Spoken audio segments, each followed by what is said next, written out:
Mr. President, the debate over the best way to prevent gun violence in America raises strong emotions. Second Amendment advocates, me among them, want to preserve and protect the right of every law-abiding citizen to bear arms. Victims of gun violence and family members of those killed by guns, me among them, want to ensure that guns are kept from the hands of criminals, those with mental illnesses, severe in nature. These, Mr. President, are both worthy goals, and they should not be mutually exclusive goals.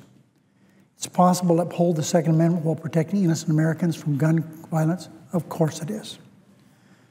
And the compromise background check proposal before the Senate, a measure crafted by Senators Toomey, Manchin, Kirk, and Schumer, achieves both goals. This bipartisan measure would keep guns out of the hands of dangerous criminals by requiring background checks for private gun sales at gun shows and over the internet. It strengthens existing instant check system by encouraging states to put all their criminal and mental health records into the National Instant Background Check System, a step supported by gun rights groups. And it would establish a National Commission on Mass Violence to study all causes of mass violence in our country: school safety, mental health, video games, whatever is appropriate should be looked into. Mr. President, the legislation has the backing of the Citizens Committee for the Right to Keep and Bear Arms, has 650,000 members, second largest gun rights group in the nation. And on this proposal, background checks, the National Rifle Association is not being very talkative. Why, Mr. President? Because they've supported this measure in the past.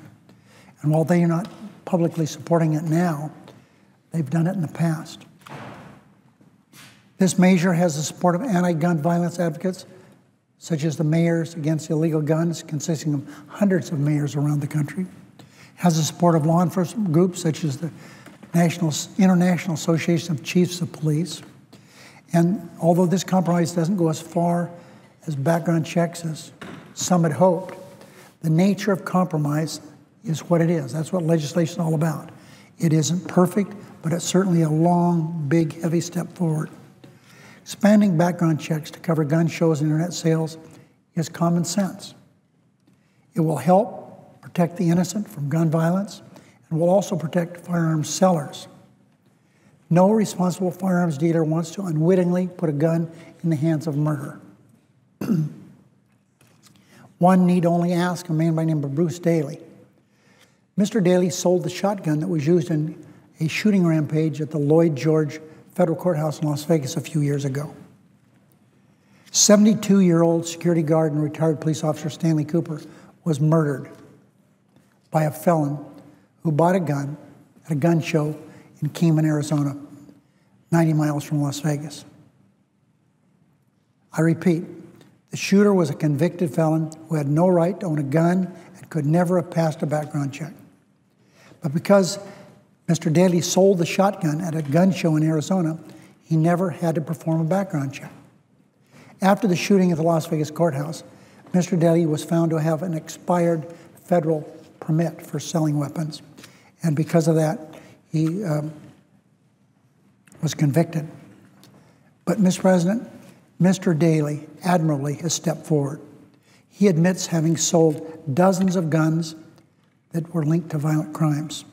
I repeat, today, Mr. Daly admirably wishes he had done more to keep the guns he sold out of the hands of criminals.